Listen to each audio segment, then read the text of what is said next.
ॐ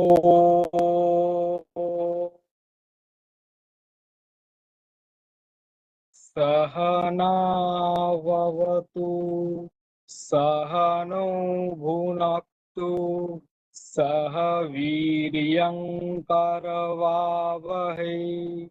तेजस्विनावधीतमस्तु मा विद्विषावहै ॐ शान्ति शान्ति शान्तिः।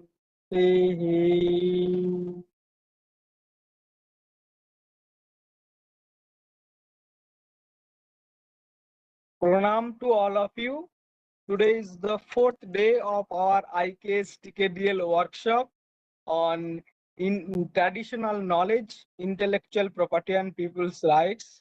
Today we are very delighted to have with us Madam Asthana Madam and Sir Kumar Sir. So before we start, we just want to inform. Please note after the session, the assessment link will be shared.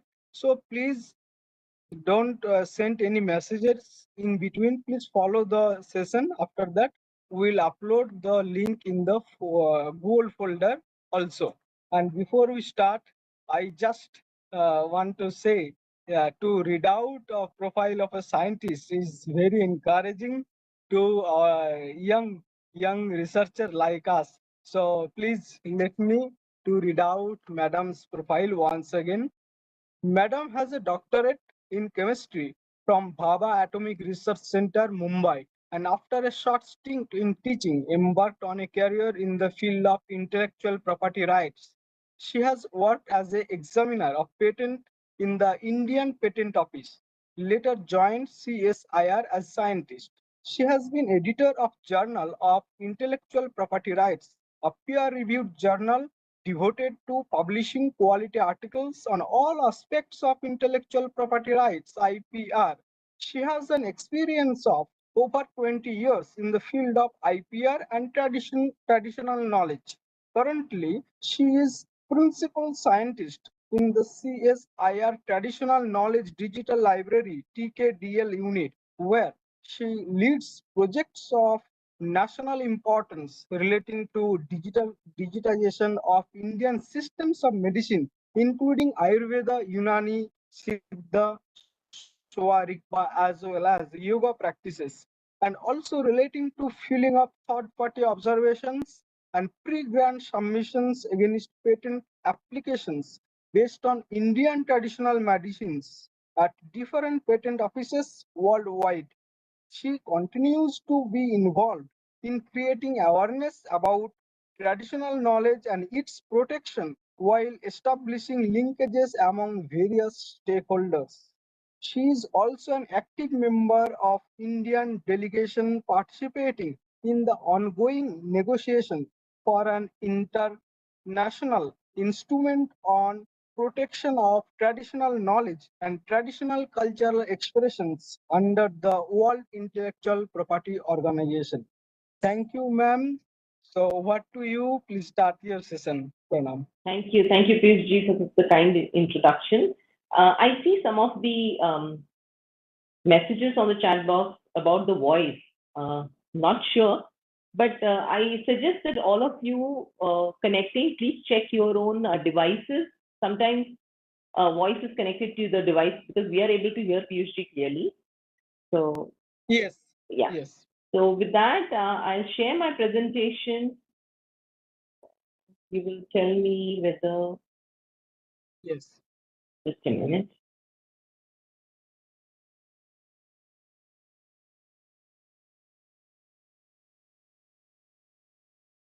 So Piyush ji, you will have to tell me if It's coming. moving. Just Yeah. Are the slides moving? yes, but we faced the same. We are facing the same problem which we faced yesterday. So could you please If this share, helps, reshare it once again? does this Reshare help? once again. One box Okay. comes up. All right. All right. I'll reshare again.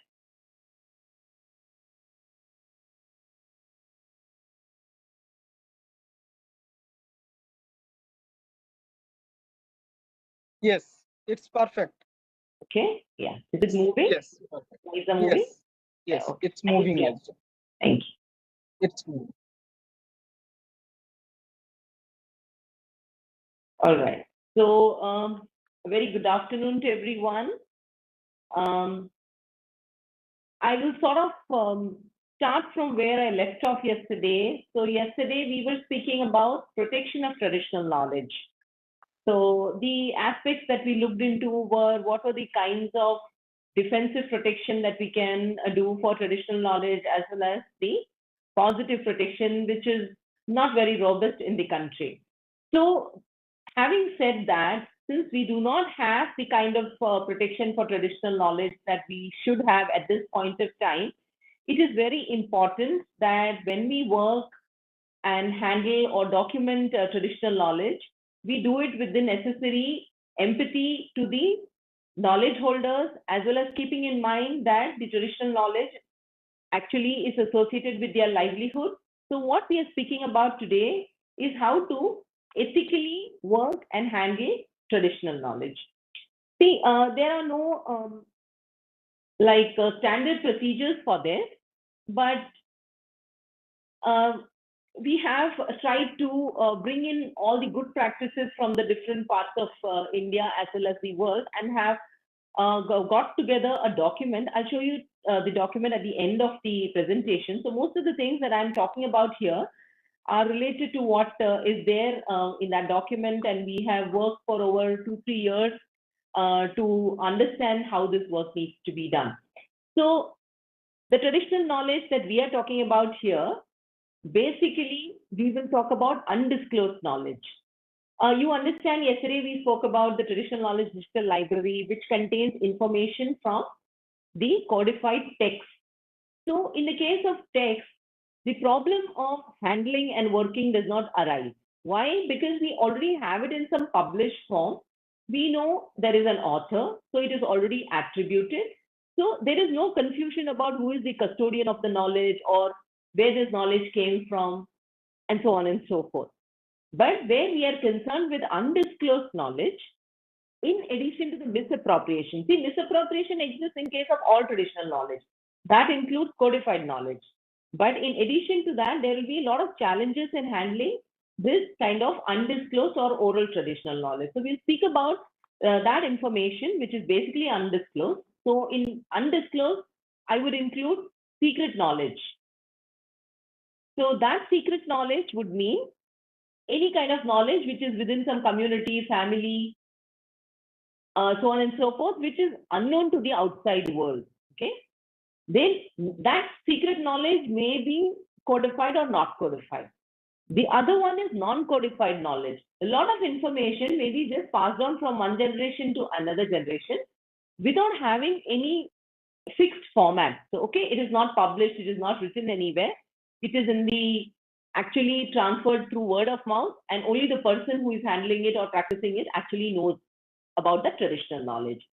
The other form of undisclosed knowledge could be that it is with a family or a community or an individual, may be fixed or not fixed, that is, it may be codified, but it is not accessible to all. So it could be restricted to a certain group of people.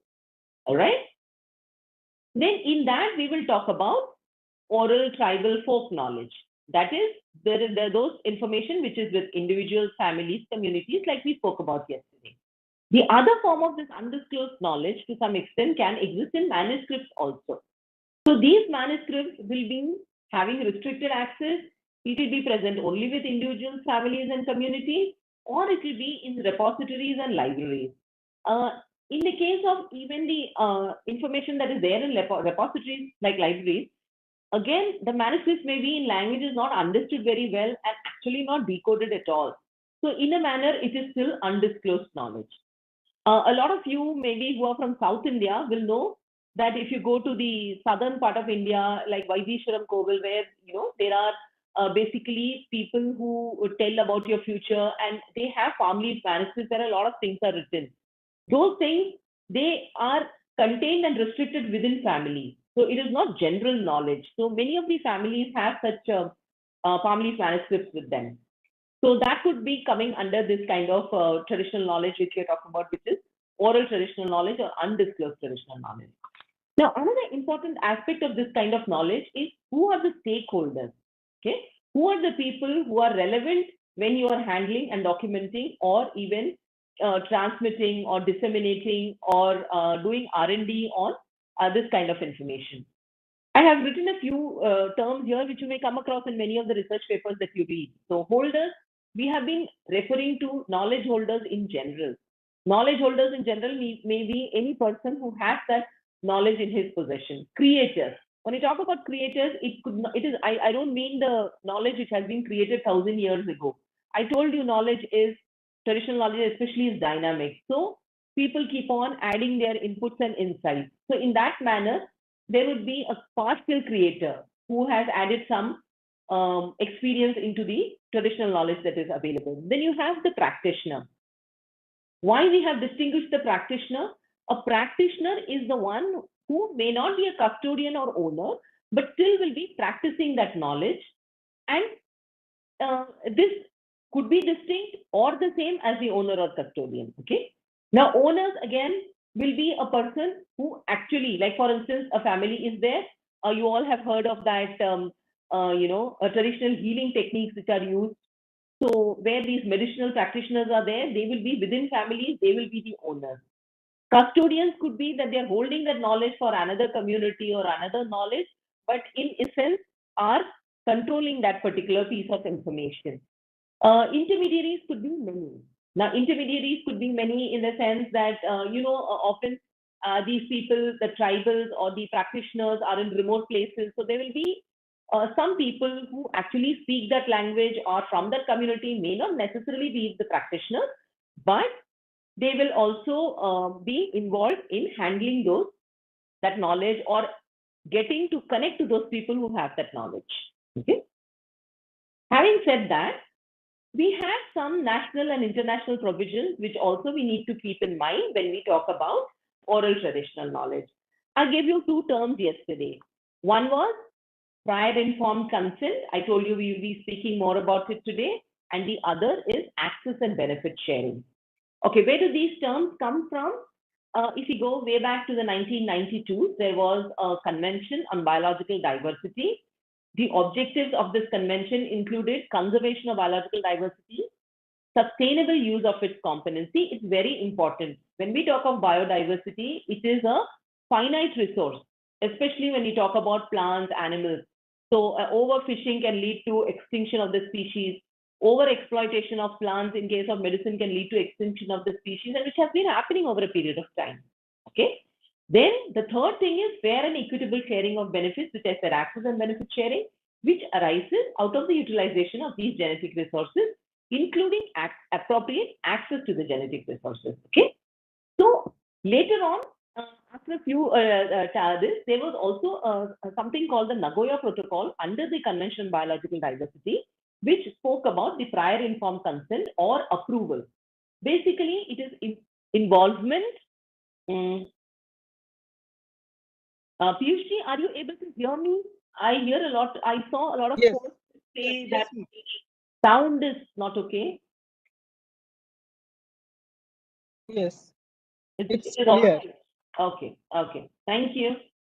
So in the Nagoya Protocol, it speaks of the prior informed consent and involvement of indigenous and local communities. Okay.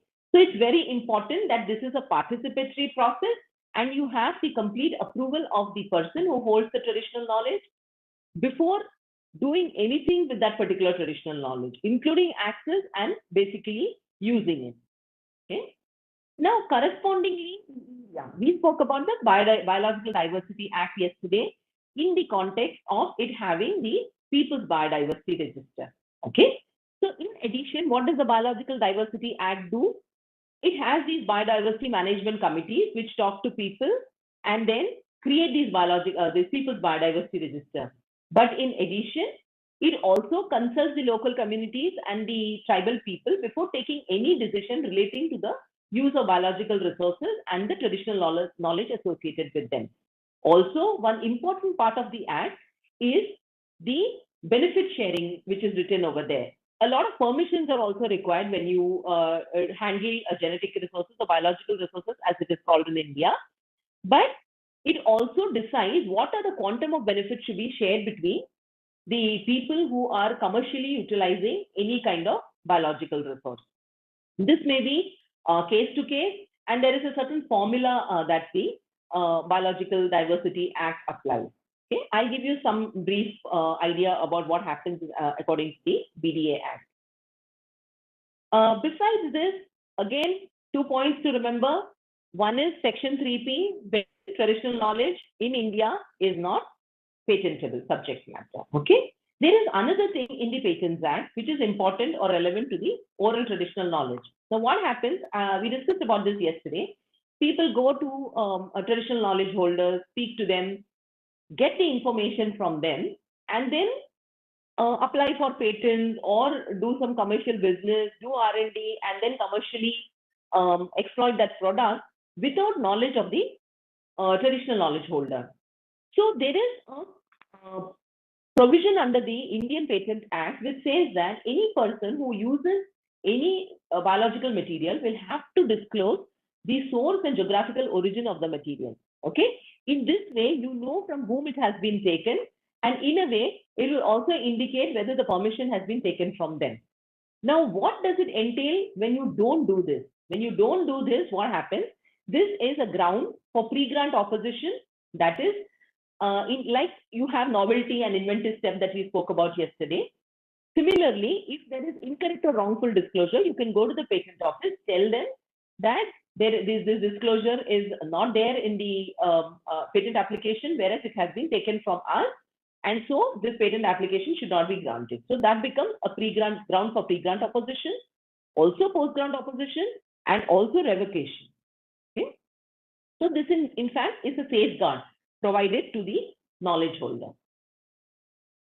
Regarding the access and benefit sharing provisions that are there, all of the actions or any kind of like research and development that you take, or even the access to traditional biological resources or the associated traditional knowledge, you will have to have registration or prior approval from the National Biodiversity Authority. Now, registration is basically for Indian nationals, but if there are any foreign nationals involved or any foreign companies involved, then they all require to take a prior approval, and there is a particular agreement which says how they will share the benefits with the community or the knowledge holders from whom they have taken the information. So this applies in 3 cases. That is when you access or obtain biological resources associated knowledge, when you transfer results of research that relates to a biological resource, and also application of IPR, whether in India or outside India, for an invention based on biological resource. In all these cases, you will have to either register or take prior approval of the National Biodiversity Authority. Okay. The equitable benefit sharing that I spoke about is also there in the Act. Okay. Somewhere in the Act it says like 3 to 5% of the product or the commercial benefit that you're getting from a product that is derived from biological resource, that will be taken by the NBA. And from that, they keep some percentage for the NBA, and the rest will be actually distributed amongst the communities. It may be in monetary or non-monetary form, but in some way it will be given back to the community. And this is done with mutually agreed terms, that is with the applicant, local bodies, as well as the benefit claimers. So the local body is basically the biodiversity management committees, which act as a go-between between the applicant and the benefit claimers who are the knowledge holders. Okay. This is non-monetary or monetary, and the formula can be decided on case-to-case basis. Okay. Non-monetary would mean that they do some developmental work for the community. They build schools, or they share some know-how, or improve the manner in which they have been doing their traditional knowledge, that is using or benefiting from the traditional knowledge. For instance, if it is a weaving or a pottery, they have some improvement in terms of technology in doing the things faster or in a better manner. Even those are non-monetary ways of helping the traditional knowledge holders, and such benefits can be monetary or non-monetary. Okay. And the formula in case of NBA, as the Act says, is on case-to-case basis. In terms of oral traditional knowledge, there is also a provision or a recommendation of sorts in the National IPR Policy 2016, which is where the traditional knowledge digital library comes into the picture. See, I told you we have been doing, TKDL has been documenting information from text. But why have we got into the area of oral traditional knowledge? When you see the National IPR Policy, it says that TKDL also should document oral traditional knowledge, taking care to see that the integrity of the said knowledge is preserved and traditional ways of lives and communities are not compromised. ABS stands for Access and Benefit Sharing. Okay, so I will go into details of while handling oral traditional knowledge, what are the concerns, what you as researchers or documenters of traditional knowledge or doing anything in relation to traditional knowledge to remember and keep in mind, and what is the ethical way to do the work that you do with traditional knowledge. Okay. First and foremost is the thing that we have been discussing all along.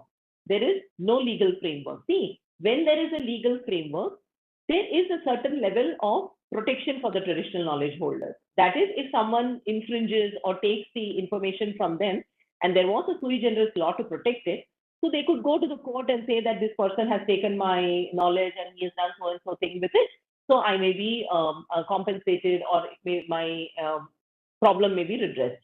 But no such scenario exists. And the lack of legal framework to a complete extent, that is, for non-biological resources, not even the BDU Act exists. Okay, at least in the Biological Diversity Act, you have access and benefit sharing for the associated TK related to genetic resources or biological resources. But when you talk about non-biological resources, no such legal framework exists. Okay. Besides, there are no uniform standard operating procedures for recording TK. There is no PIC format or procedure which is used across. I showed you some examples yesterday when I spoke about the medicinal knowledge or the databases which are having such information. Many of them also record associated traditional knowledge. But insofar there has been no standard format, whether PIC has been taken from the people or no, we have no idea. Okay, so it is time now to do all these things in a manner that is structured and in a manner that will help the knowledge holders to preserve, promote. Okay, so documentation by several entities in a non-structured manner is another concern. So we have universities, commercial entities, government departments, and individuals. So they are all doing it, but you will find no uniformity. Okay? Now, given the commercial aspect of this, often no one pays attention to their right to sustain livelihood. Okay, so all that you can see is this particular biological resource is useful to me. I can make a medicine out of it. I can make a dye out of it. I can make something else out of it, and I get money for it. Okay. But what happens to the knowledge holders? No, I'm not bothered because my concern is only making money. Okay, so that kind of indifference exists. Also, it could be not just deliberate, it could be an inherent lack of awareness, okay, about this prior informed consent or access and benefit sharing. Okay, so that is leading to exploitation and misappropriation. Not all cases it is deliberate. Okay, so we should have exposure awareness programs or capacity building programs which will tell researchers that this also is a part of the work that you do. Okay. One another thing is when you take information, there could be a lot of ways in which you disseminate this information. One way is publishing articles. We see a lot of articles on traditional knowledge. Okay. When you talk about this articles, often the person who has given the information will not be acknowledged. You may not know from whom that the information has been taken. Okay, that's one thing. That's another concern. Then one important aspect is, I told you this knowledge is either secret, it could be published, or it is not accessible to all. There are a lot of considerations in that case. Often this information could be potential intellectual property rights material. What is important for an IPR? The IPR should be novel. Okay, so there may be cases where more often than not it is general information, so everybody knows about it, and the novelty aspect is redundant. But there could be cases where, in case of oral traditional knowledge, there is potential because it could be unknown to the outside world. So it still remains novel. So that also needs to be considered. And most importantly, as I said, benefit sharing, it does not reach the knowledge holders or the provider in spite of commercialization, research, or whatever. Okay? So 3 things to remember when you improperly handle TK. See, we have to understand, keep this in mind. What do you do by improperly handling, like I told you, the concerns? So if you have been doing that,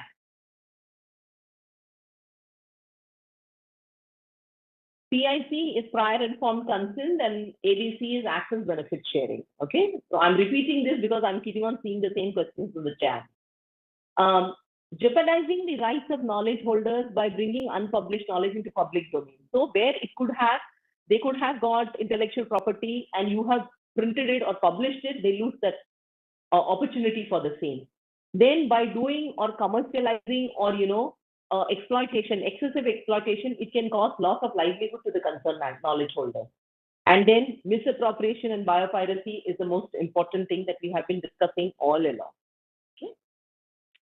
So what I have done in the presentation is I'll be telling you what are the different ways in which, what are the aspects that are involved when you handle and document traditional knowledge. See, there are different things, like I told you, publications are there, access documentation is there, R&D is there. So we will look at each and one of them and see what are the aspects that you need to keep in mind. Okay. So primarily when you talk about access and documentation, what you have to remember, I told you yesterday that all traditional knowledge is associated with some cultural, spiritual aspect. That is an aspect that is part of the community information. Okay, so that cannot be detached from the information. Okay, so when you document that knowledge, you have to respect the privacy, freedom, moral rights. What we know about moral rights you must have heard in copyright.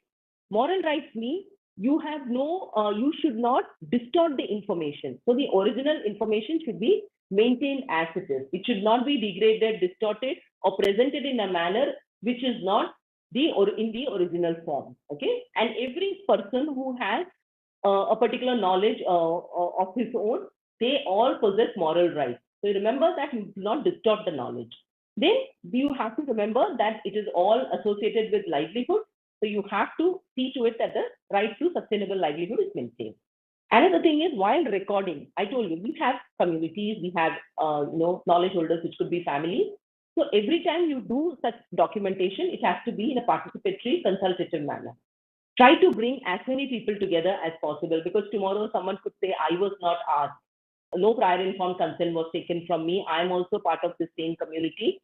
And they could have a hierarchy within the community. There could be a village elder, there could be juniors. So who you're taking the information from also matters. Okay. Then build trust with the knowledge holders and community. So building trust is the most difficult part, and this is a long-term process. It is not as if you would go on the first day, meet with the community, say, I want information about this, and they would just give it to you. Okay, that won't happen. So you will have to build a trust over a period of time, make them understand what you're going to put use. I mean, how that information is going to be used, what you intend to do, and in what manner there is a give and take between you and the community. Only after building that trust, you would be able to do all these things. Then when you take views, they should be collective so that there is no variation and there is no duplication. So there could be 2 communities holding the information. There could be, across the state, there could be people, practicing the same thing. So try to take collective views and record the information as comprehensively possible, especially when you go to remote areas. It would not be possible for you to go again and again to the same place. So all the geographical location, the profile of local population, ecological data, all the things, even economic impact on livelihood, all this should be comprehensively recorded. And importantly, the thing is that while recording the information, you also record their apprehensions and challenges, okay, what they express. That would help you in understanding the knowledge itself and how putting it to any use would affect them. Okay. Then preferably all such recordings should be in audio video mode, so that later on there is no confusion when whether you have written it down incorrectly or correctly, or some word is missing. No such things will happen. And it would be in the language that the person has spoken, so there would be clarity on the matter, especially when you have plants and biological resources. It would be preferable to have that also in the audio video mode so that later on it is easy to recognize these things. So when we talk about research and development, now research and development is a completely different thing. In access and documentation, all you're doing is recording that information. So while recording, you will have to keep certain things in mind which I already told you. But when you go to research development, there are several stages of research and development. You will have the project plan in the first place. Then after the project plan, you may be developing the proposal in a manner. Then after that, that research which is ending in some product which can go into further research, and it can have 2 layers, 3 layers, 4 layers of R&D. Okay. So keeping all this in mind, first, the primary thing is you should have or plan all these activities after express consent. Okay. Again, it is participatory. So when you're taking this doing R&D with their work, you will have to see to it that they remain unaffected by the R&D. Okay. So you can also do one thing is, especially in case of medicines and other things, you can prioritize unaddressed problems of the community. It could be related to, or it could be an area where it is arid or some such thing. Whereas with the R&D or with the help of the information that they have or the knowledge, you would be able to address those unaddressed problems also. Okay, so that in a way is giving back to the community from which you're taking. Then when you do R&D, it's important that there is no conflict with their traditions and beliefs. Okay, they have been having this knowledge for over centuries.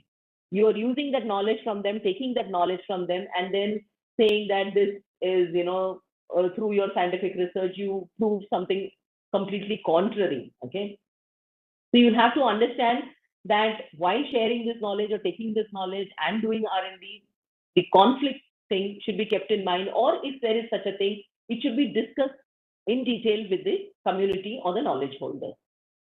Then, when you are planning the project or doing the project proposal, you include the knowledge holders. See, a lot of educated people may be there, or through their experience, they have a lot of knowledge. So they will be able to help you even in the proposal part, and probably will give them a sense of belonging when you're doing the R&D.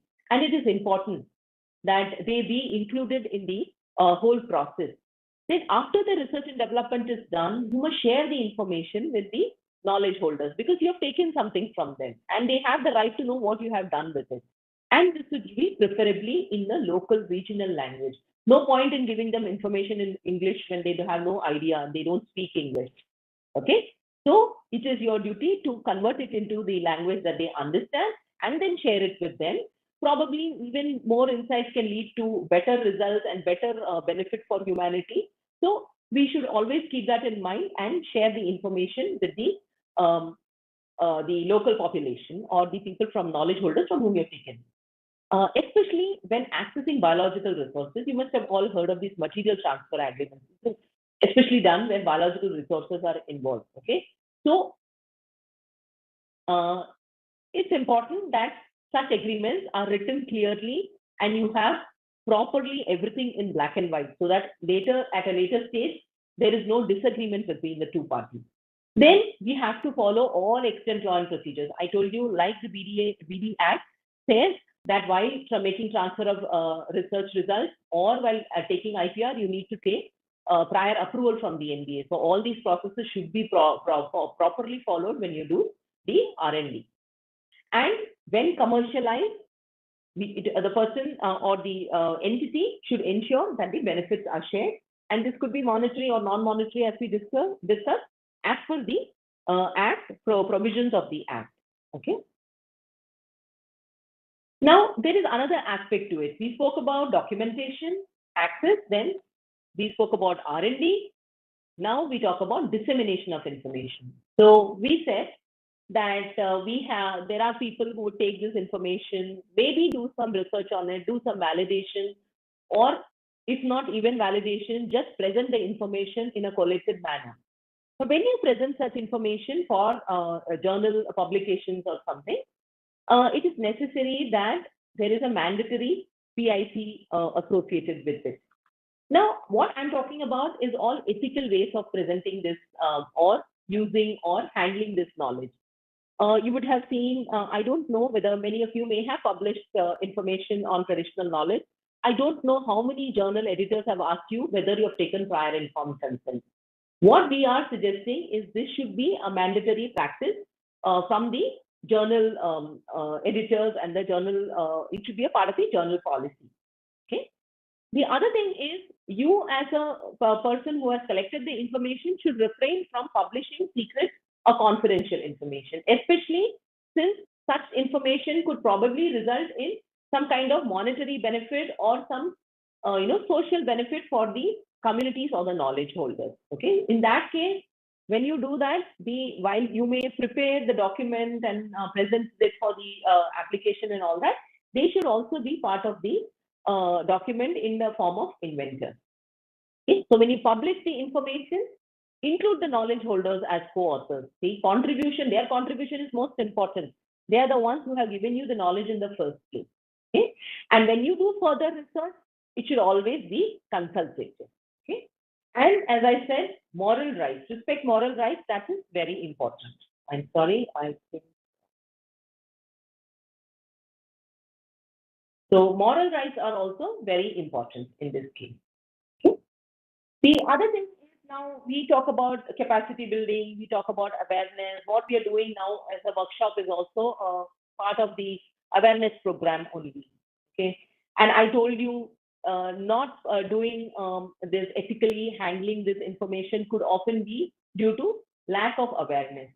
So we create teaching modules, capacity building workshops, hold them periodically so that the researchers also understand their rights, and also we could have such capacity building workshops for the knowledge holders themselves so that they know when they share the information, how they should do it, what are the rights that they should have. Okay. Then including the ethical aspects in curriculum of educational courses. Okay. So this is also a very important aspect. Handling of this, unless you teach these things to the researchers, they wouldn't know. So it is important that these things get included in the curriculum. Then due appreciation for the award for knowledge holders and providers. Recently, you must have seen a lot of our traditional healers and knowledge holders were awarded the Padma Shri. Here on my screen is Lakshmi Kuti. She is a part of the Kani tribe in South India, and she has very exquisite knowledge about treating snake bites. Okay, and she's a herbal healer, and she was awarded the Padma Shri for her knowledge. So similarly, we have so many people. So this is where the aspect of people's rights comes into picture. So when you are talking about these kind of rights where people could commercialize or create economy out of this information, we should also keep in mind that all these people are actually working and using these plants, using this knowledge for their own benefit in the form of livelihood. At times, most of these people don't even charge their patients. Okay, all that is done in the form of goodwill. They would treat their own community, their own people, and maybe it's in some sort of barter that they just live in harmony with nature and with the community. So I come to the actual procedural part of how, when you record a document traditional knowledge, what are the things you have to keep in mind? I spoke often of prior informed consent. Okay. Now, when we talk about prior informed consent, this should be in the written form. Okay. So when you take information from the person, that is tribal community, it could be the person, it could be family, it could be community, you have certain things that you need to put into it. General things would be about the person, their name, their family affiliation, what are the things that, their surrounding, those details, so that it is easy to have to identify the person. Then, whether they're willing to share this information or disclose, and to what use. Okay. And when you do this, that is basic willingness to share, you will have to first explain to them in what ways this information can be used and what are the rights that they themselves have. For instance, the disclosures could be partial. They either share all their knowledge or share partial knowledge such that information is known. And in case anybody wants to commercialize it or something, they come through the person who has recorded that knowledge, but ultimately they will have to speak to the knowledge holder herself. Okay. So in that way, we must understand what is the purpose for which they're willing to disclose and to what extent they're willing to disclose. So Such PICs form should contain declaration by the holder, knowledge holder, declaration by the recording organization or the person, and also illustrative examples of access and benefit sharing, so that they know in what manner, if they share their information, what are the benefits that they can gain, what are the things that are present in law which they can make use of. So in addition to the prior informed consent form, you should always have an explanatory note for the knowledge holders, okay, which tells them exactly what they can do with the information. That their consent is voluntary is the most primary thing. Also, that they can retract it later. See, they give the consent understanding that you are going to do a certain thing. Suppose the researcher or the documenter finally, goes back on his word and does something else. So the consent which has been given by the knowledge holder can always be retracted, or later on he realizes that he doesn't want to share the information after all, so that retraction can happen later on. So this is a voluntary consent, you must remember that. Then the record of this whole information should also be made available to the community or the family in a language that they understand. Then I spoke about partial and full disclosure. So what are the pros and cons of both? And also, at times it is possible that though it may be knowledge, important knowledge, and you have recorded it and you've taken it from them, and it may so happen that these are already existent in books, and so it is not really their own knowledge, or sometimes it may not be commercially viable knowledge. Okay, so in such cases, no benefits may accrue. So all these things also should be part of the explanatory note that you give them. Okay, and even after the further validation or value addition, I said that your R&D could be several layers, okay, including and also publication. So there should always be due acknowledgement, and all these things should be explained to them in the manner that they have these rights and they can exercise them at any given point of time. Okay? Now, challenges in implementing prior informed consent. You have to be able to identify a community leader. And it is not necessary that it is enough to take it from the community leader. So you must be able to understand who all to take the PIC from, and in which case it will be completely ethical and correct. So often there may be dispute among community members, knowledge holders, knowledge practitioners.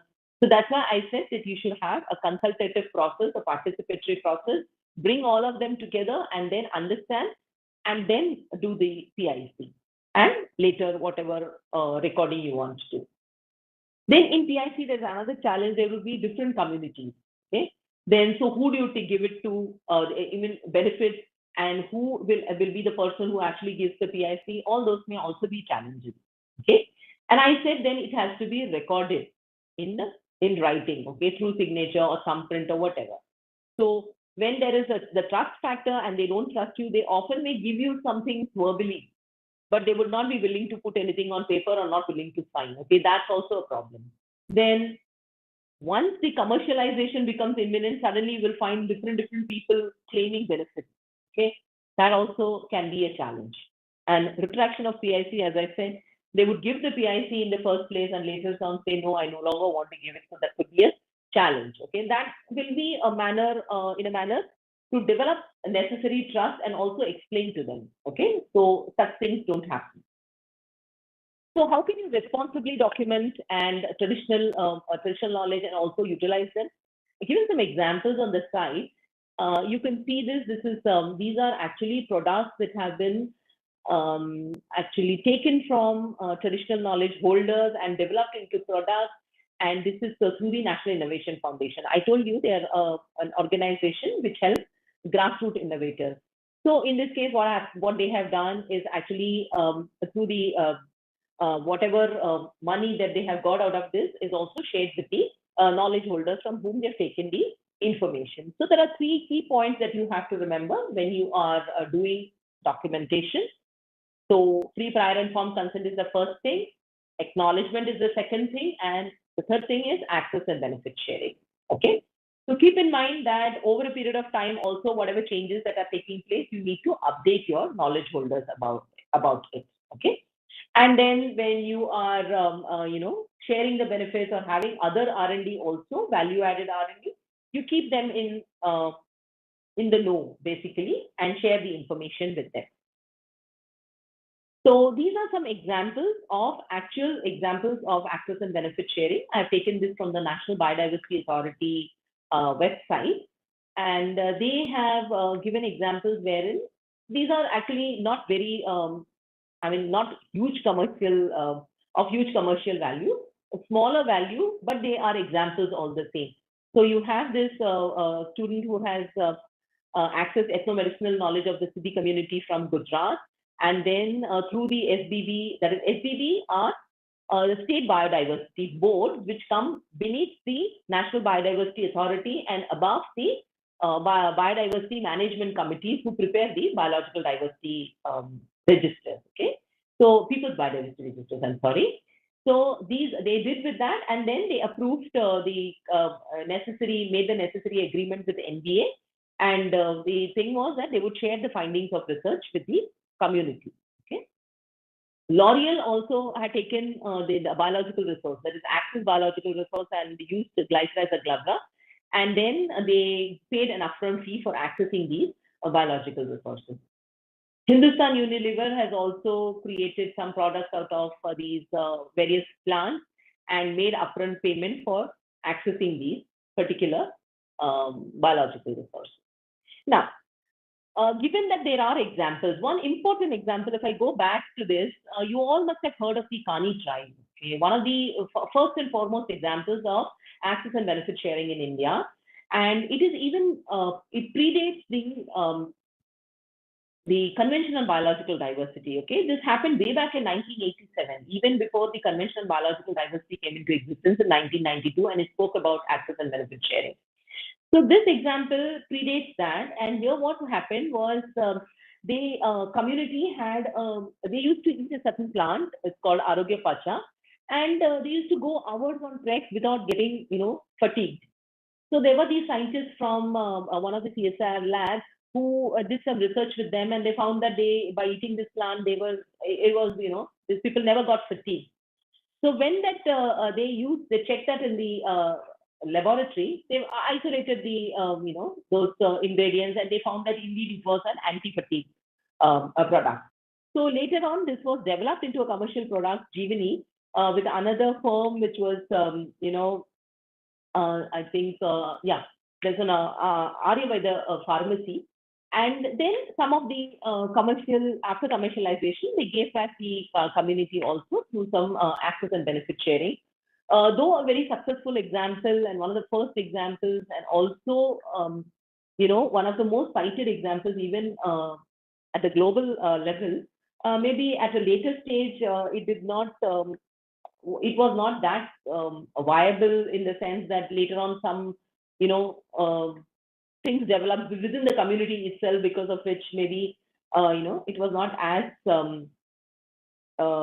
what to say, it didn't come out to be completely successful as it was intended to be in the first place. But still, it is one of the foremost examples of access and benefit sharing in India. So now we come to the complexities of benefit sharing. So you need to understand this also. This also can happen when you talk about access and benefit sharing.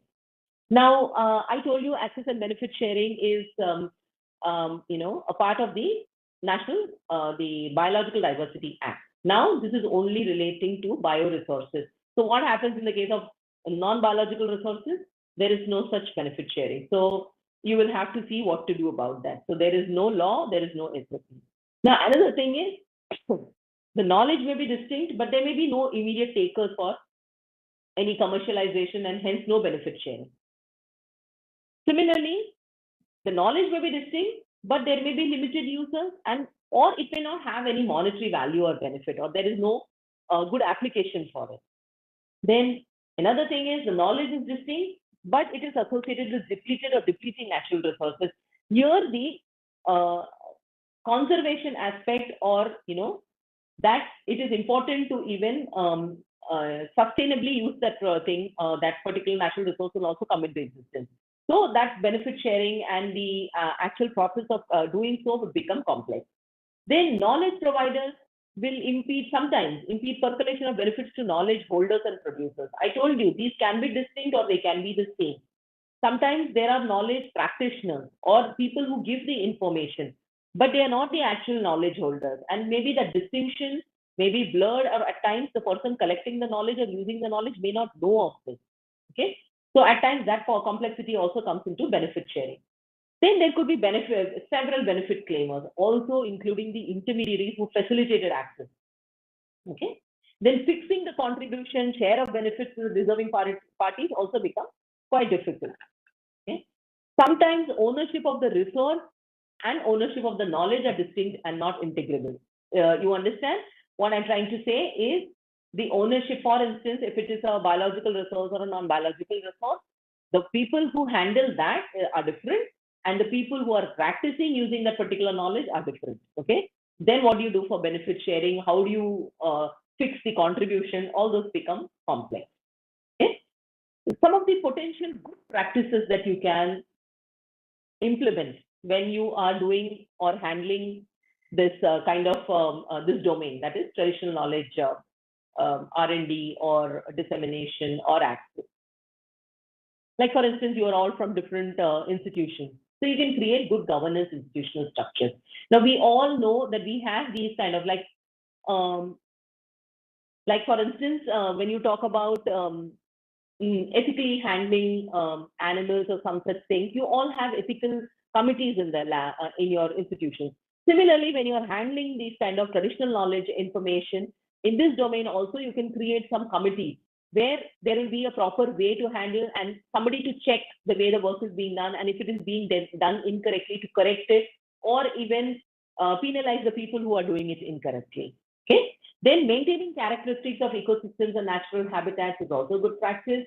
Then distributing the income to all levels and mandating research papers to upload PIC. Even another thing that can be is funding institutions who give for research should see to it that PIC is taken at the beginning. Okay, and only then grant funds to the person who is doing the research. That could also be one of the good practices that is possible. Okay. Some examples I have put, these slides will be shared with you so you can have a look. This slide is also for your information. So while I said that you can constitute an institutional ethics committee for traditional knowledge, you could take the good practices from all these documents which are there, which are made available. You can have a look in the website and maybe create institutional mechanisms for this thing. Okay. So after all this discussion, what do we want? Okay, we are talking about ethical handling and documenting of knowledge. So you as practitioners, you may be institutional, you have organizations, institutional setup.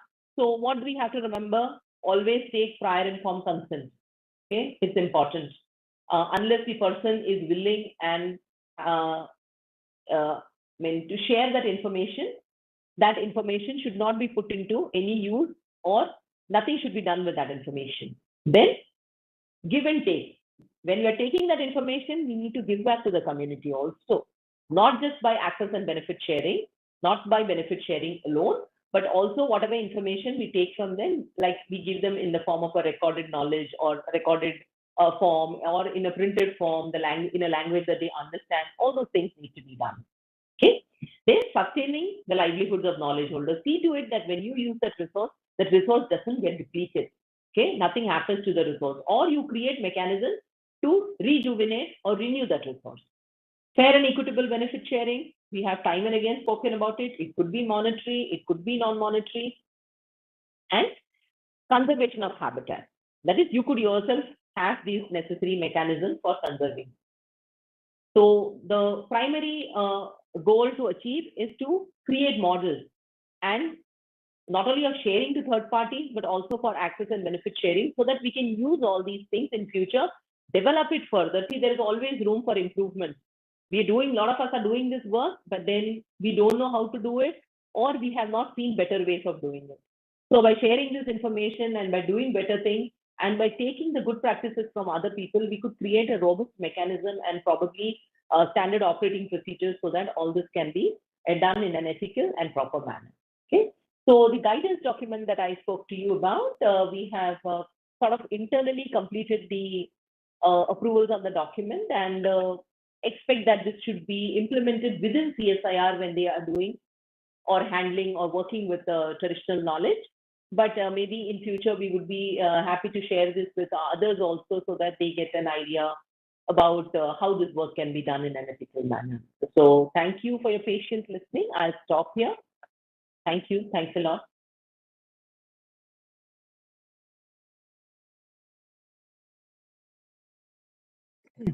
Pranam madam, thank you very much for delivering a informative session. So before we start question and answer session, we can complete our assessment, madam. Yeah, give me. We request all of you. You will be given only 10 minutes to complete the assessment. I'm just sharing the link to the chat box.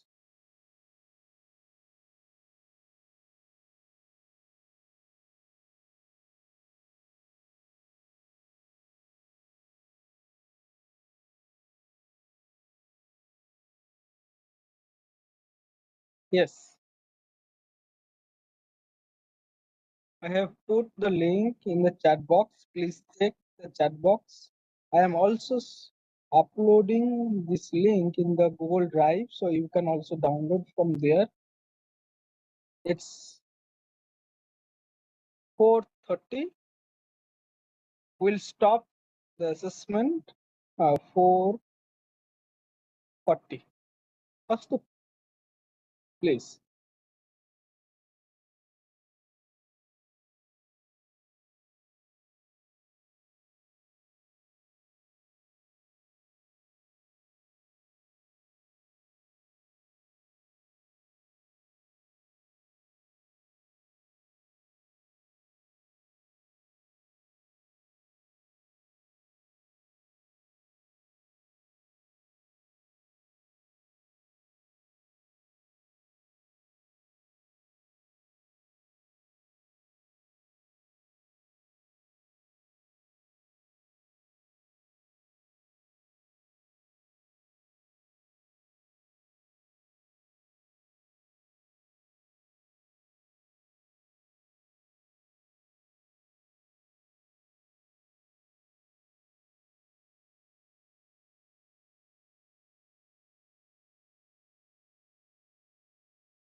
Namaste. 2 minutes left. Please submit your assignments.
The time is over.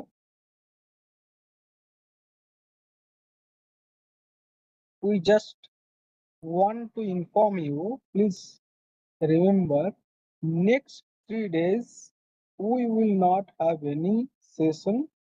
The last and final session day is on Tuesday.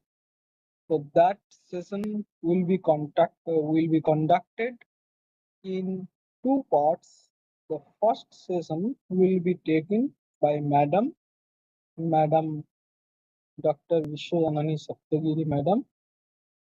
She will be talking about the road ahead and what are the future objectives we can take.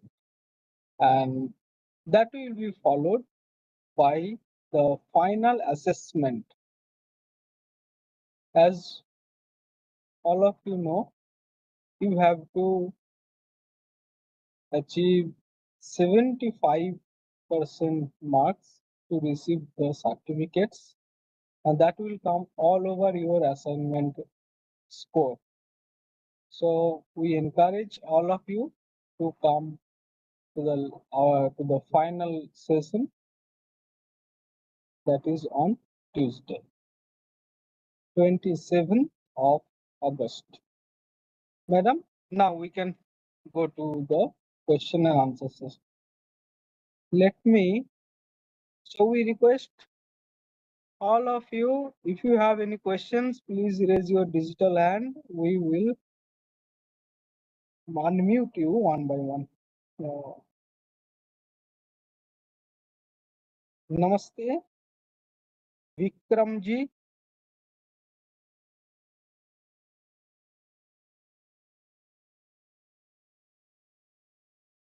Then Namaste, Kumar ji. Namaste, madam. Am I audible? Yes. Madam, my question is that TKDL, I have seen a lot of resources with respect to Ayurveda in TKDL. How TKDL is working on Sthapatya Veda in that respect, like for built environment, matlab incorporating the resources, using the resources from Sthapatya Veda Vastu Shilpa Shastra and incorporating those and making codes in the BIS? See, currently, as I said, when we started with Indian systems of medicine, Ayurveda, Unani, Siddha, primarily because the idea of creating the TKDL was that it should be a prior art database, and that these information were getting patented across, different patent offices. So our primary concern was commercial utilization of this in a way that we ourselves will lose the right to use that or keep that knowledge with ourselves. So that was the idea originally, and that we have started with Ayurveda, Unani, and Siddha. And I told you that we are also working now on agriculture, traditional agriculture and traditional metallurgy. But we have not moved on to other texts. Okay. We are also limited by the resources we have. So currently, while we have started with these things, we have not moved on to other domains as yet. Even agriculture and metallurgy, we have just initiated work. Okay. I mean, ma'am, is there any future scope or future thought to work on traditional architecture? Yes, architecture, some work has already been done by people I have seen. Yeah, we would consider that, but this would take a little time. All of these things we need to do a lot of background work before we take up any domain for inclusion in the TKDL. So yeah, it could be under consideration at a later. Okay, thank you. Hello. Namaste, ma'am. Namaste, Mama ji. Namaste, sir. Am I audible, ma'am? Yes. Ma'am, I just wanted your guidance on one point. Suppose there is some work which is available in old press and that is in some regional language. Say, for example, that is in Sanskrit, and we want to translate that work, but that work is quite old, say about 1859 or like that. So if I have to do that work, what should be the steps I should follow? From where I should take the consent? I probably think that the author of that work would not be alive by this time. So kindly guide me on that. This especially is a copyright matter when you're talking about translation of works that are already existing works. Yes. There is as Anilji must have already told you that it is the lifetime of the author plus 60 years, and it also subsists in heirs if these people are no longer alive. But Anilji, would you like to answer this question?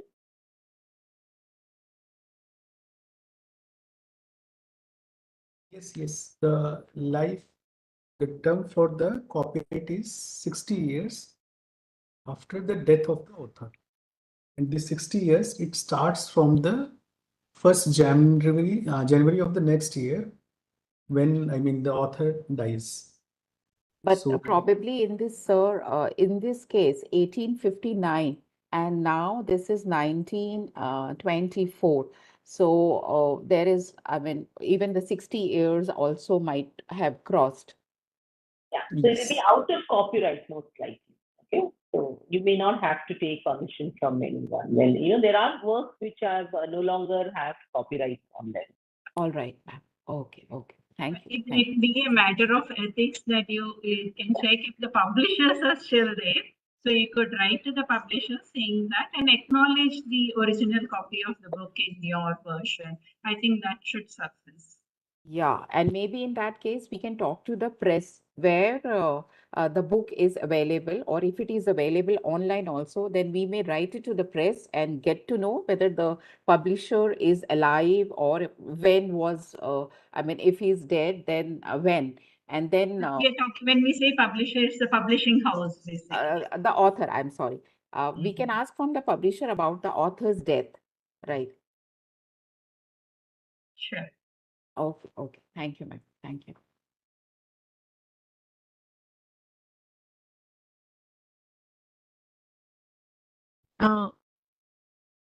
Yes. This Pratibha. I have a query. Can I ask it? Am I audible? Yes.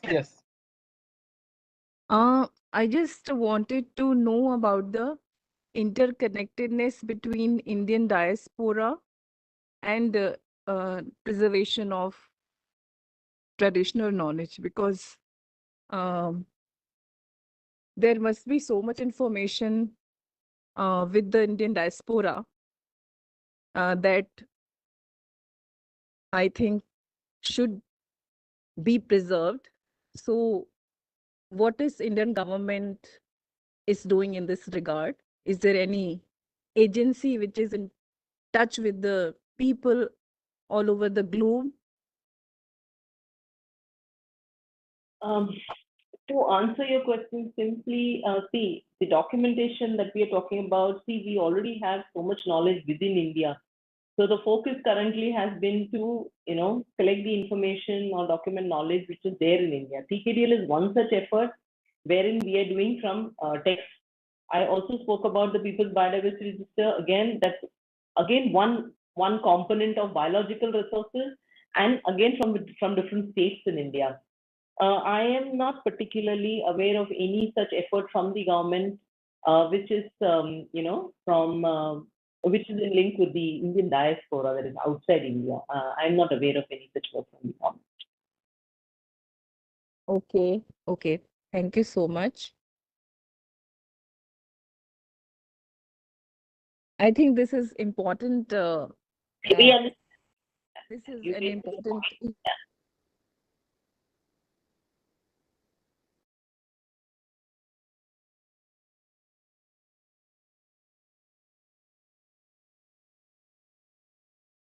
I think she got disconnected.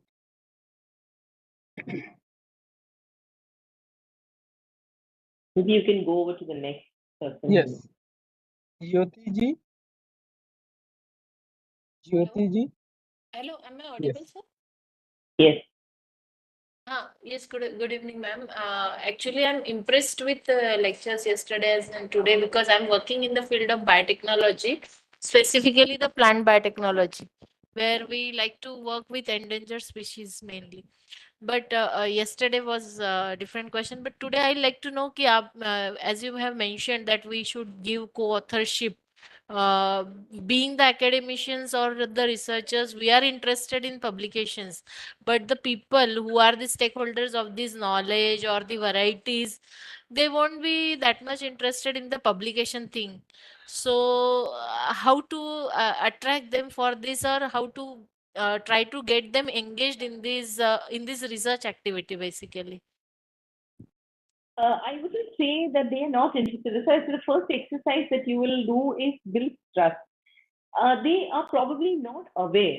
So you as a researcher, before publication, should explain to them the advantages of having that work published. See, primarily when you're publishing an article, you have to acknowledge, just like a attribution. So it is information that you've taken from them. So ethically, they should be part of the particular publication because the information has been taken from them. Okay, Yes. that's one thing. And I'm sure if they are not interested, it may not be that they're not interested in the publication. It may be that they do not understand the implications of the publication. Or So, importance, huh? yeah, how important it is. So it's up to you to explain that to them. Okay, and what it can bring, recognition to their community or recognition to their work or the recognition to the knowledge. Okay, and in what way it can benefit them. Yes, ma'am. So that's one thing that you as a researcher can explain to them. Okay, and ma'am, and I'd like to continue regarding yesterday, as we said, we can't have patent on that. So, for example, some medicinal plant like plumbago is there. I have extracted some compound. I have tested the therapeutic activities. It is a good anti-cancer compound. So, the plant is belonging to the community, but the compound which is extracted and having very good therapeutic activity or anti-cancer activity, so it should be patented, I think so. You see, when I told you about patenting, the law itself doesn't allow you to patent something that is already existing traditional knowledge, which is known traditional knowledge. Okay, and if you go to the website and check, there are some guidelines as to what subject matter under traditional knowledge is non-patentable. Okay. Innovation on your part, okay? There is a human intervention, and you have actually done something much beyond what is existing in the traditional knowledge or in the text or in the oral knowledge that is available. That will be, subject matter of patenting. But in the case you are taking that information from a community or a knowledge holder, ethically, it is your duty to include them as a part of the patenting process. Okay, so you should put them as a Okay. because you've taken the information from them. Yes, yes, yes, ma'am. Thank you, ma'am. Thank you.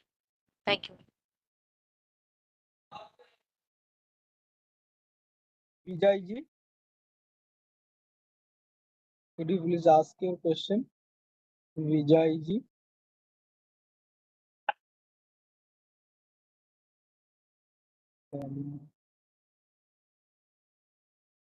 Palash ji.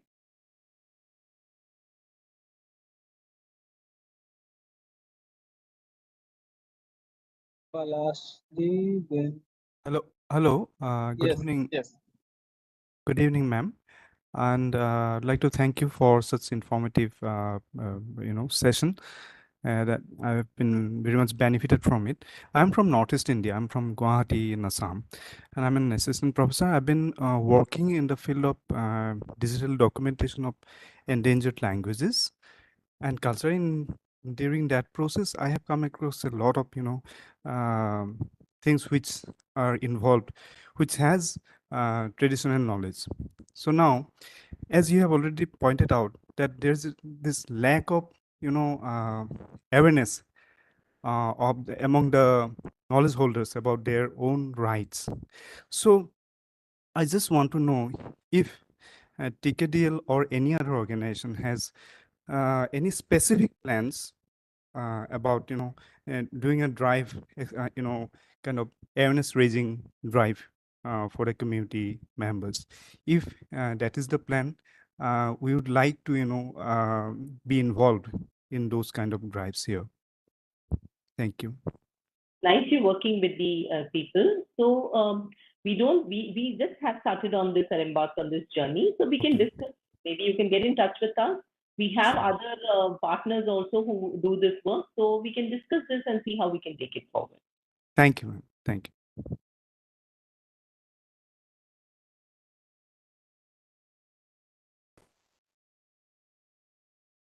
Yeah, hello, ma'am.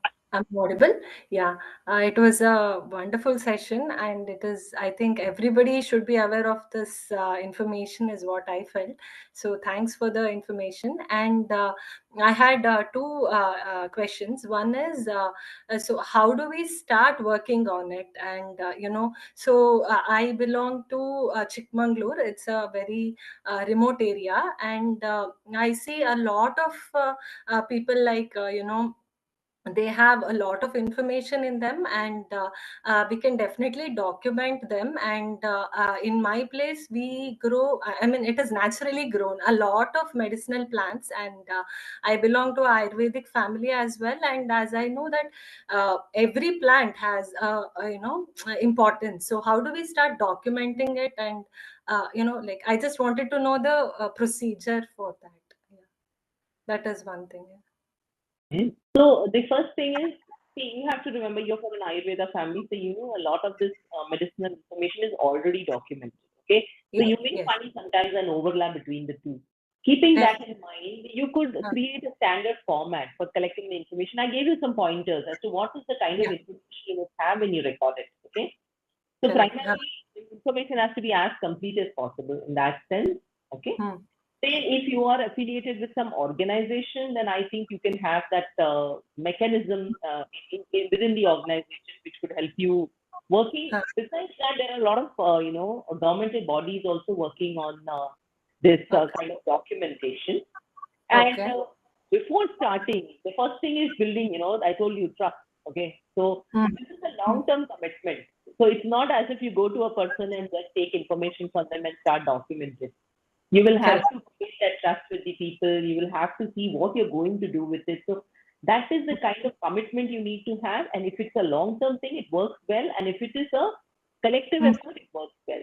So you need to take all of them into confidence and then work, not a single person. Sometimes people have the tendency to work with one person because you're comfortable with that person. But then later on, that would cause problems because the others are not on board. So When you Yes. do it in a participatory manner, see that all of them are on board, and maybe you'll have to understand why you're doing what you're doing, understand those things first, and then embark on any such documentation. Definitely, ma'am. And one more thing is, so right now we are just documenting this knowledge, but I mean, what is the end result? Will this be available for general public as or in the textbooks for people to study? Because I feel certain practices, they are very good. I mean, we can adopt it in our day-to-day life, right? Because I have been seeing my grandparents and all. They lived in a very good lifestyle, and we are very much away from it when we are living in the city. So will it be available for general public to benefit from it as well? See, when you are making it public, you have to remember the one I told you, that in case there is potential, IPR or patent possible from it, then you publishing it in the form of a book is actually depriving those knowledge holders of any Yes. benefit they would get. So, Yes. you could connect to institutions like the organization like National Innovation Foundation, I said. So probably you should first make a study on whether such information is known. Some of it is actually known, only it is like obscure, not really available in general. So in such case, you can always make use of that knowledge and publish it. But in case there is potential for any sort of IPR that you can take, it would be better to understand that first, see the potential, work with other people, and then decide whether you want to publish. Okay? And also, most importantly, the person from whom you're taking the knowledge should be willing, that Yes. it is being published and made common knowledge. Yes, sure, ma'am. Yeah, thank you so much. Yeah, thank you. Is my voice audible, sir? Yeah, is my voice is audible? Yes. Okay. Very good evening to everyone. Yeah, this is Vikram Singh Tomar. I just had one question from all the panelists. Your neutral approach should be there in that question, if that is possible. Do we have a micro analyzing of all the schools where the people are working on the medicinal value in TKDL? Because what happened, we only know that is presented to us. There are many secretive practices which is present in this world or in India, where the people need to connect to them. Or there some people are very rigid, or their secrecy of the traditional values they does not want to share because of some might be their parampara or the tradition which they came to save this, to achieve it towards the government area or something like that. So we are speaking about ethical practices. I didn't understand your question. Yeah. I will repeat it again. My question is that I'll explain to you in the manner I understood. So we are talking about knowledge in the possession of some person, probably developed by that person, created by his forefathers, and so on and so forth. Yes. In the case, do you not think that person has the right to share or not share that information because it is like in a way his? Okay. So we'll have to respect that person is the owner of that knowledge. Okay. So primarily, what you may be having a good intention in taking that knowledge or disseminating that knowledge and using it for betterment or public good. But that has to be put across to that person, and that person should be willing. Everything depends on the willingness. That they being rigid is probably because if it is associated with their livelihood, they actually earn, they would not be willing to share that information because they would think that by sharing that information with you, they would use their means of earning money. Okay, or that's one aspect of it. But there could be several such aspects like you're talking about. It has a spiritual or a cultural association, which they feel that if they give it to an outsider, that spirit will be lost. Okay, so it is their prerogative to share or not share with you. That we will have to respect.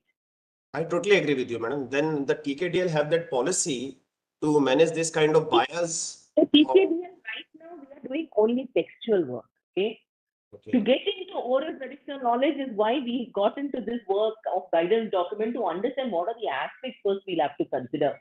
So this will come somewhere at the later stage, but we haven't so far started working on oral traditional. Yeah, because what happens sometimes people are so secretive, their knowledge has been died with their own generations and all.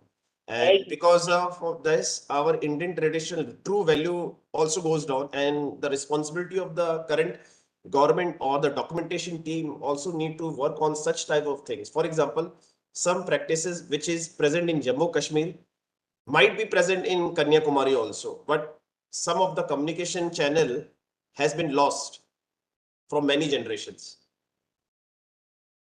Some attempt is being made, but this has to be done carefully, keeping in mind all the aspects that I spoke about right now, which is why we are taking it, one step at a time so that we do it the right way.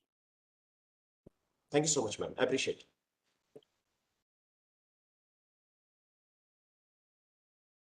So all questions are answered by you, ma'am. So it's already 5:04. So we can close with Maybe Shanti. one question. Yeah, maybe one question, last question, if someone wants to. Yes, please.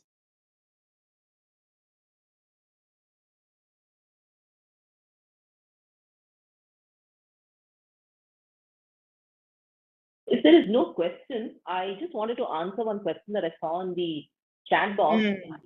Yeah. I spoke about a lot of biological resources. I saw a question, what is a non-biological resource? Okay. So as defined in the Biodiversity Act, biological resources are, plant, animal, microbes, not including human genetic material. So all these things. So they are all associated with living and their byproducts. So anything which is not this will be included as non-biological resources. Like we have architecture, for instance, or we have traditional knowledge associated with minerals and materials or some other things. Those will all come under the ambit of non-biological. Yeah, thank you.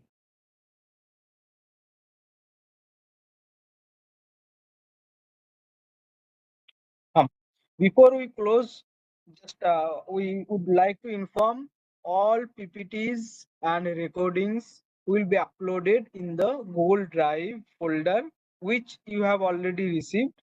So please go through all those lecture sessions and prepare yourself for the final assessment, which will be conducted in the second part of Tuesday, 27th. Astu? Ma'am, let me close with Shanti Mantra.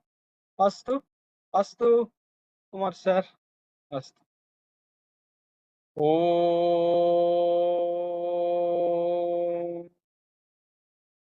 Purnamada Purnamidam Purnat Purnamudachyate Purnasya Purnamadaya Purnamevavashishyate. Om Shanti Shanti Shanti.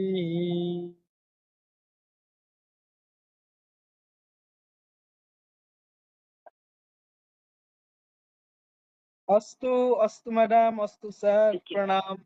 See you. Astu.